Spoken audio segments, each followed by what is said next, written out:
नमस्कार दोस्तों, मैं हूं अतुल डहाले और आप सभी का मेरे इनक्रेडिबल चेस हिंदी चैनल पे हार्दिक स्वागत है। आज हम देखने वाले हैं कुछ बढ़िया गेम जो कि खेला गया था 1929 में कोले ने। कोले सिस्टम एक बहुत ही बढ़िया ओपनिंग है जिसको आज हम देखेंगे। थोड़ा डिटेल में भी मैं आपको बात करने वाला हूं, वीडियो में आप बने रहना। पर आगे बढ़ने से पहले मैं आपको बोलना चाहूँगा कि इस वीडियो को लाइक करना, शेयर करना और आप अगर चैनल पे नए हो तो चैनल को ज़रूर सब्सक्राइब करना। चलो तो फिर देखते हैं आज का ये गेम। इस गेम में वाइट साइड से खेल रहे थे कोले, जो कि बहुत फेमस है। उन्होंने कोले सिस्टम नाम की जो ओपनिंग है उसको बहुत फेमस किया था। उनको इस ओपनिंग से वजह से जाना जाता है, या फिर आप बोल सकते हैं इस ओपनिंग को कोले की वजह से जाना जाता है, इसलिए उसको बोलते हैं कोले सिस्टम। क्या है कोले सिस्टम, क्या नहीं, हम सब कुछ देखेंगे। ब्लैक साइड से खेल रहे हैं डेलवैक्स। गेम की शुरुआत होती है D4। ब्लैक ने खेला D5, night of 3, night of 6 और यहाँ पे E3। देखो, बहुत सारे गेम्स में क्या होता है कि बिशप जो है बाहर निकालते हैं बिशप G5 करके, पर कोले सिस्टम में कोलो ने डिसाइड किया कि E3 खेलते हैं, बिशप को हम बाद में बाहर निकालेंगे।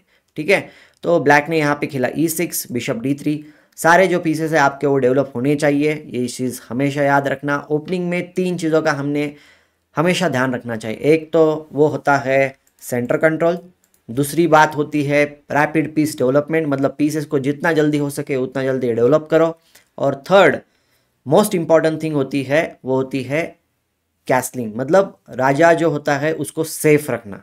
ठीक है, तो ब्लैक ने खेला यहाँ पे C5, व्हाइट ने खेला C3। आप देख सकते हो इस पोजीशन में व्हाइट जो है एक स्ट्रक्चर लेके खेल रहा है। यहाँ पे B2, C3, D4, E3, F2 एक अच्छा त्रिकोण जैसा बन गया है। यहाँ पे बिशप D3 पे खेला है, नाइट ऑफ 3 खेला है। अभी कोले सिस्टम में क्या करते हैं इसका एक मैं प्लानिंग आपको बताऊंगा। एरो से मैंने ऑलरेडी दिखा चुका हूँ यहाँ पे, पर मैं इसको जरा सा एक्सप्लेन करता हूँ।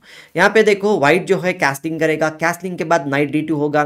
नाइट D2 के बाद जो रुक हमारा F1 पे है उसको हम E1 पे लाएंगे और E4 पॉन पुश करने का ट्राई करेंगे, जिससे क्या होगा E4 खेलने के बाद हमारा बिशप जो है C1 पे वो ओपन अप हो जाएगा और धीरे धीरे व्हाइट जो है अपनी पोजीशन ओपन करेगा। तो कोले सिस्टम में क्या होता था कि पीसेस को पहले अच्छी जगह पे लाओ, फिर प्रिपेयर करो ओपनिंग गेम ओपन करने के लिए और फिर गेम ओपन करो।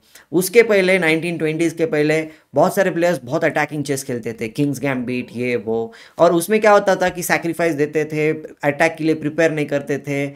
पर कोले ने क्या किया कि हाइपर मॉडर्न तरीके से पहले पीसेस को गेम में लाया, फिर ओपन किया। फिर ओपन करने का क्या होता है क्या नहीं वो हम सब कुछ देखने वाले, तो वीडियो में आखिरी तक बने रहना।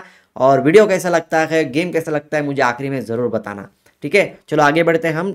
ब्लैक ने खेला नाइट C6, नाइट C6 के बाद नाइट D2 उन्होंने खेला, जो कि उनकी प्लानिंग थी। बिशप E7, अब उन्होंने कैसल किया। देखो स्टेप बाय स्टेप हर चीज़ हो रही है, पीसेस गेम में आ रहे हैं और ये बिशप जो C1 है वो भी गेम में आएगा, याद रखना। तो यहाँ पे ब्लैक ने कैसलिंग करना चाहिए था, जिसके बाद आप B6 बिशप B7 खेल सकते हो या फिर बिशप D7 करके रुक C8 खेल सकते हो, तो गेम में आपके भी पीसेस आएंगे। पर ब्लैक ने इस पोजीशन में क्या खेला, ब्लैक ने खेला C4, जो मैं कहता हूँ कि एक अच्छी मूव नहीं है। क्यों नहीं है?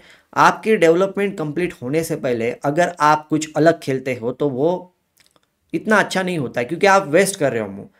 ओपनिंग फेज में पहले 10 से 15 मूव में आपने एक भी मूव वेस्ट नहीं करनी चाहिए। आपने हर मूव जो है वो सोच समझ कर खेलनी चाहिए। C4 जैसी चाल है, मुझे पता है यहाँ पे बिशप के ऊपर अटैक है इसलिए उन्होंने खेला है, पर आप C4 खेलने से एक तो क्वीन साइड जो है कंप्लीटली ब्लॉक कर रहे हो, ब्लॉक नहीं करना चाहिए। सेंटर में टेंशन हमेशा रखना चाहिए। C कैप्चर्स D4 के बाद कुछ हो सकता है, ऐसा टेंशन हमेशा रहना चाहिए। तो उन्होंने C4 खेला, बिशप C8 C2 उनको खेलना पड़ा। उसके बाद ब्लैक ने B5 खेला। अभी देखो E4 पॉन आने वाला है। E4 पॉन आने के बाद बिशप C2 और बिशप C1, ये जो लाइट स्क्वायर और डार्क स्क्वायर बिशप है वो खुलने वाले हैं। किंग साइड के ऊपर अटैक हो सकता है, यह आपको दिख रहा है। ठीक है, तो व्हाइट ने यहाँ पे गेम ओपन करने के लिए E4 खेला। और एक चीज़ मैं आपको बताता हूँ, चेस में जब भी अपोनेंट कोई भी फ्लैंक पे खेलना चाहता है, जैसे कि यहाँ पे ब्लैक जो है क्वीन साइड के ऊपर खेलना चाहता है, तो फ्लैंक अटैक जो है उसको काउंटर करने के लिए आपने सेंटर ओपन करना चाहिए। ठीक है, याद रखना, काउंटर अटैक अगर करना है, कोई भी फ्लैंक अटैक हो रहा है, क्वीन साइड के ऊपर, किंग साइड के ऊपर अटैक हो रहा है, तो आपको सेंटर जो है ओपन करना है। तो इसलिए कोले ने यहाँ पे प्लानिंग के हिसाब से यहाँ पे E4 खेला, सेंटर ओपन किया। ब्लैक ने यहाँ पे पॉन मार दिया। देखो यहाँ पे अगर कैसल करते हैं तो ये कितनी अच्छी चाल नहीं हो सकती, क्योंकि उसके बाद E5 आएगा, नाइट को यहाँ से जाना पड़ेगा, H7 के ऊपर अटैक है। भले आप डायरेक्ट कैप्चर नहीं कर सकते हो, पर आपके जो पीसेस है वो अभी बहुत रेडी है। रुक E1 करके आप नाइट F1 नाइट G3 करने के बाद वाइट के जो पीसेस है किंग साइड के ऊपर बहुत ज़्यादा डोमिनेट करेंगे। ठीक है, तो यहाँ पे E4 के बाद उन्होंने डी कैप्चर्स E4 मार दिया। नाइट कैप्चर्स E4 के बाद ब्लैक ने कैसल किया। ठीक है, कैसलिंग तो हो गई है, हमें अटैक करना है किंग साइड के ऊपर, पर हमें अपने जो पीसेस है उनको पहले गेम में लाना पड़ेगा। तो देखो कोले ने इस पोजीशन में खेला क्वीन E2। उनकी आइडिया सिंपल है, अभी क्वीन हटने के बाद रूक्स जो है कनेक्ट हो जाएंगे। आई नो कि बिशप जो है C1 पे है, पर बिशप को भी हम बाहर निकालेंगे, फिर रुक आएंगे गेम पे, फिर मज़ा आएगा। ठीक है, तो यहाँ पे ब्लैक ने बिशप B7 खेला। उन्होंने इस पोजीशन में सोचा कि अरे अपोनेंट जो है E6 का पॉन है उसको छोड़ कर गया है। ठीक है, तो कुछ ना कुछ अटैक कर सकते हैं। तो उन्होंने एक आइडिया लगाई, थोड़ी ट्रिक लगाई। इस पोजीशन में उन्होंने सोचा कि चलो क्यों ना हम नाइट F G5 खेलें।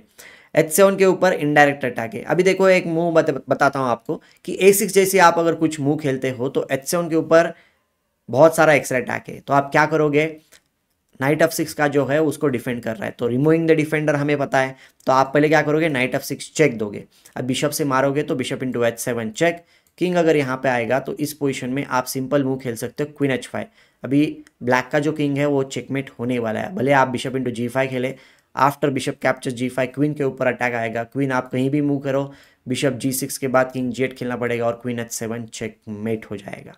ठीक है, तो आप इतना जल्दी नाइट ऑफ G5 को इग्नोर कर नहीं सकते हो। तो ब्लैक ने भी उस मूव के बारे में सोचा, उन्होंने खेला H6। अभी H6 खेलने के बाद व्हाइट ने मूव खेली नाइट कैप्चर्स F6 चेक। अभी बिशप कैप्चर्स F6 के बाद किसी को भी लगेगा कि बाबा इस पोजीशन में नाइट पे अटैक है, नाइट हटाओ इस पोजीशन में, पर कोले ने इस पोजीशन में कुछ अलग खेला। कोले ने इस पोजीशन में खेला क्वीन E4।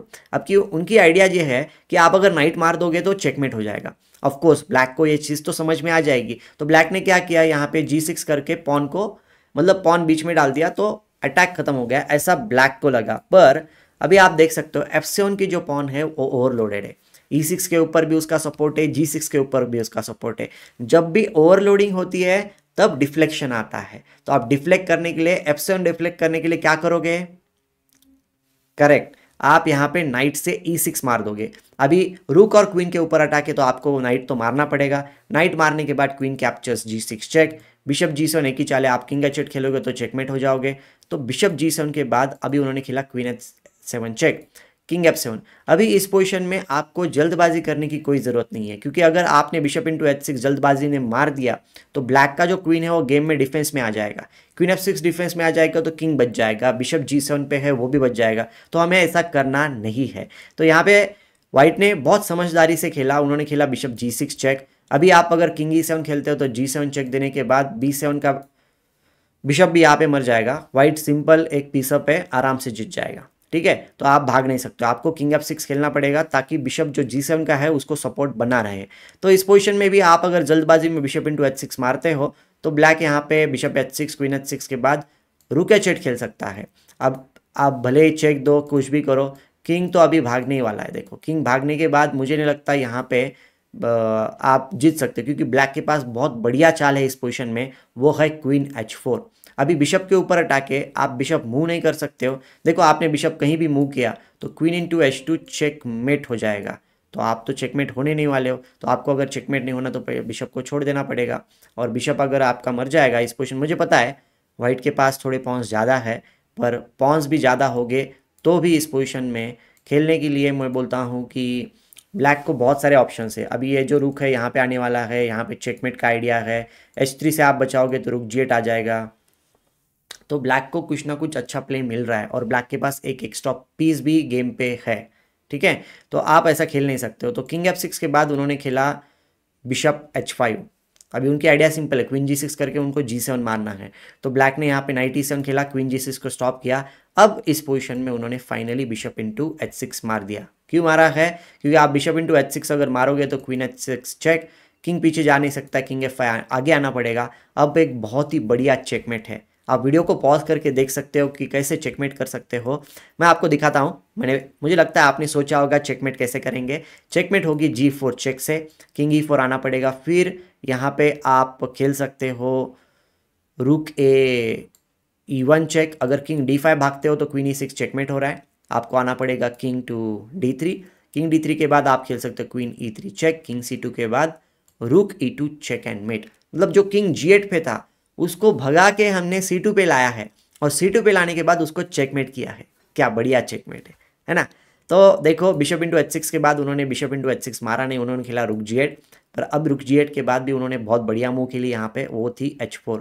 उनकी आइडिया सिंपल है, बिशप उनको G5 करके चेकमेट करना है।